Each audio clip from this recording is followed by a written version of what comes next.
안녕하세요. 더 나은 삶입니다. 인간의 모든 행동은 무의식이든 의식이든 뇌가 시켜서 합니다.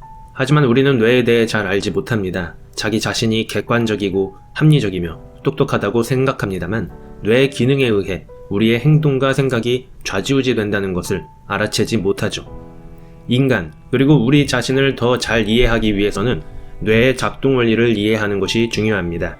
그러면 저 사람이 왜 저런 행동을 하는지 쉽게 이해할 수 있고 세상에 대한 이해가 더욱 커지니 열받을 일도 줄어들겠지요.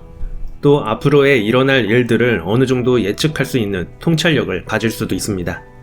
책 습관을 만드는 뇌는 일상생활에서 수시로 마주치는 사소한 이야기들을 뇌과학으로 풀어내는 책입니다.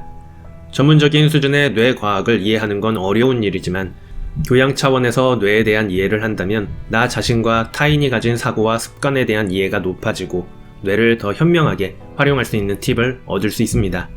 책에서는 우리가 뇌의 세계를 이해함으로써 습관과 성격을 바꾸고 창의적인 생각까지 도달할 수 있는 길을 알려줍니다. 좋은 습관을 기르기 위해 뇌를 최적화하는 방법, 공간을 어떤 색으로 꾸며야 뇌의 집중력을 배가시키는지, 스스로 운이 좋다고 생각하면 정말 행운이 따르게 되는지 등 다양한 뇌 이야기를 통해 우리의 삶을 보다 개선시킬 수 있는 방법들을 소개합니다. 이번 영상에서는 그중 권력을 주제로 하여 우리의 뇌에 관한 이야기를 재미있게 다뤄보도록 하겠습니다. 동물에는 항상 서열이 존재하듯 인간 사회에도 서열이 존재합니다. 만인이 평등하다고 주장하는 사람이라도 본인의 실제 행동을 보면 사회적 지위가 높다고 여겨지는 것들을 추구합니다. 인간의 지위와 권력 안에는 씁쓸한 뇌과학들이 숨어 있습니다. 먼저 상사에 대한 뒷담화부터 시작해보겠습니다. 직장인들은 335 모여 직장 상사 흉보기를 자주 합니다. 대부분의 상사들은 실제 잘못을 했는지 여부를 떠나 뒷담화 대상이 됩니다.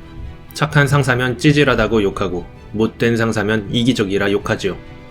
대부분의 사람들은 뒷담화를 하는 건 비열한 짓이라고 생각합니다만 그래도 욕이라도 해야 속이 풀리는지 많은 사람들이 남욕을 하죠.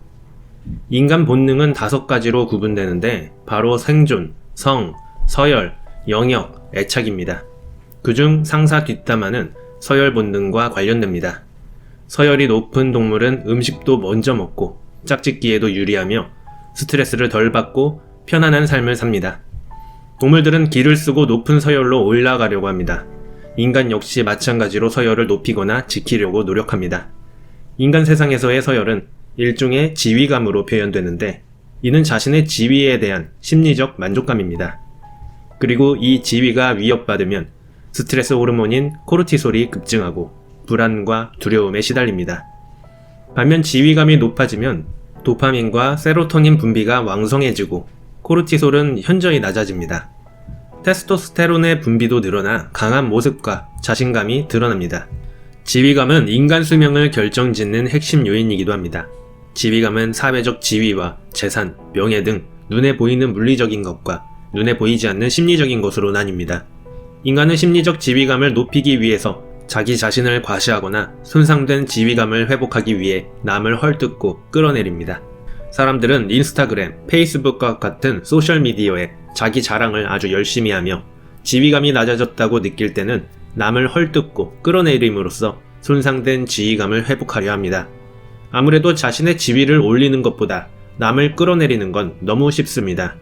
능력으로는 상사를 깔 수 없으니 상사가 미처 다듬지 못한 코털과 같은 작은 흠집을 동네방네 소문내면서 인간의 격을 무너뜨릴 수 있습니다. 도대체 왜 상사는 욕받이 대상이 되는 것일까요? 상사는 자신보다 서열이 높으므로 자신을 업무로 힘들게 하거나 승진을 가로막는 등 나의 미래를 암흑으로 만들 수 있는 위험한 존재입니다. 그런데 이런 위험 존재에 대해 뒷담화를 하게 되면 자신의 지위가 회복되는 것처럼 느껴져서 행복 호르몬인 세로토닌 수치가 높아지고 스트레스 호르몬인 코르티솔 수치가 낮아집니다. 또한 함께 맞장구를 치는 동료들과는 유대감이 형성되어 관계 호르몬인 옥시토신 분비가 늘어나고 마음이 편안해집니다. 다음 주제는 권력을 가지면 왜 사람들은 변하는가입니다. 권력을 향하는 사람들은 늘상 말합니다. 내가 저 권력을 가졌다면 혹은 내가 저 자리에 있다면 이따위로 일처리를 하지 않을 것이다 라고 말이죠. 하지만 막상 그들이 권력을 갖게 되면 완전히 변해버립니다. 내로남불 및 과거의 자신의 발언들에 상반되는 행동들을 펼치지요. 1971년 스탠퍼드 대학교의 짐바르도 교수는 스탠퍼드 과목 실험을 통해 다른 사람을 지배하는 권한이 생기면 사람은 그것을 남용한다는 결론을 내립니다. 실험 내용은 간단했습니다. 24명의 남자 대학생을 뽑아 무작위로 죄수와 교도관으로 나눈 다음 모의 교도소에 집어넣고 2주간 관찰했습니다. 실험 첫날부터 죄수 역할을 맡은 피험자들은 크고 작은 소동을 일으키며 교도관에게 불복종했으며 이에 교도관들은 엄격한 규칙을 만들고 제재를 가합니다. 죄수와 교도관의 갈등은 더욱 심해지고 시간이 지나자 교도관은 재소자를 신체적, 정신적으로 학대했습니다. 평범한 대학생들은 역할에 점점 몰입해갔고 상황은 걷잡을 수 없이 악화되면서 결국 실험은 6일 만에 강제 종료됩니다. 이러한 실험을 통해 인간은 천성적으로 타인을 학대하려는 성향이 있다는 평가를 받으며 40년간 심리 이론으로 다뤄졌습니다.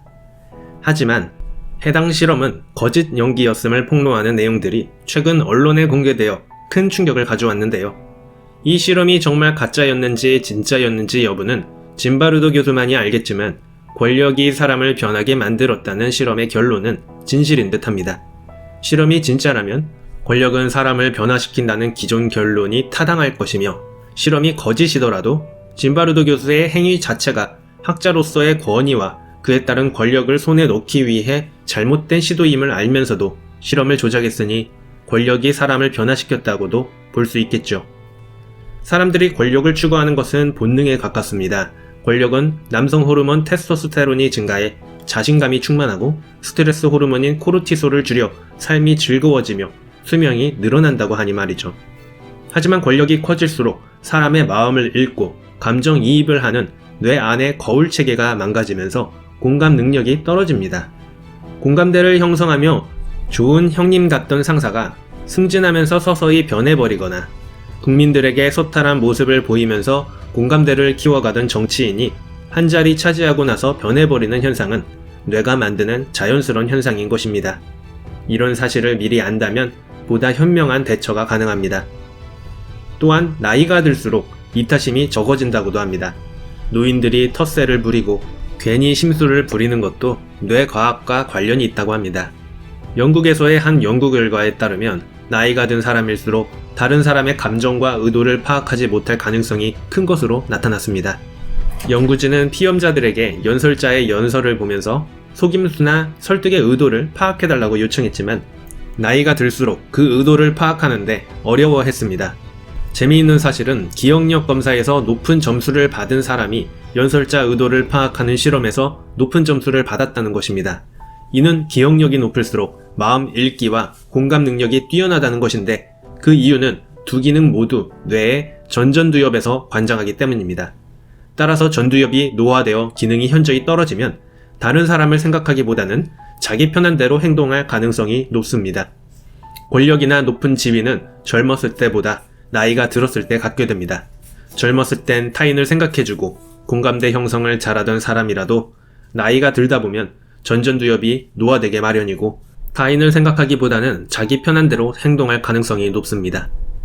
지금까지 살펴본 내용에 따르면 우리가 인간인 이상 권력을 추구하는 건 너무나 당연합니다. 자본주의 사회의 권력은 곧 돈이니 돈을 추구하는 것도 같은 맥락일 텐데요. 권력을 얻을수록 좋은 호르몬이 나오고 권력이 없다면 스트레스 호르몬이 나오며 배신감만 느낄 것이기 때문입니다. 여기서 끝나지 않습니다. 지위가 낮다면 술과 담배와 같은 건강을 해치는 약물에 더욱 취약하다는 것인데요.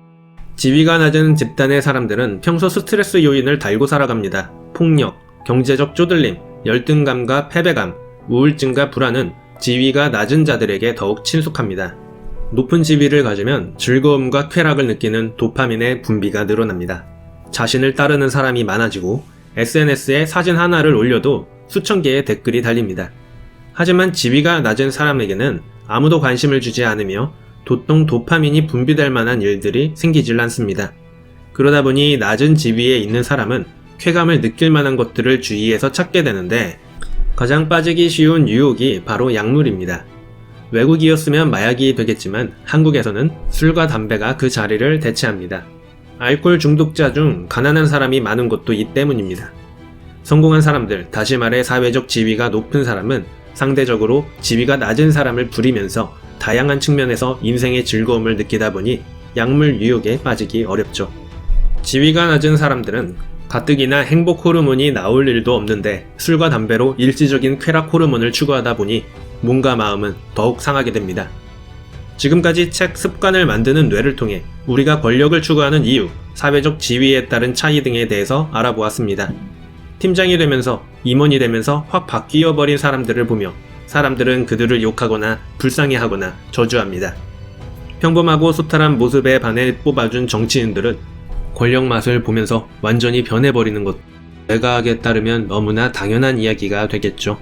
이제 뇌를 이해해보는 시간을 가지고 미래에 대한 통찰력을 키워보는 건 어떨까요? 이상 더 나은 삶이었습니다.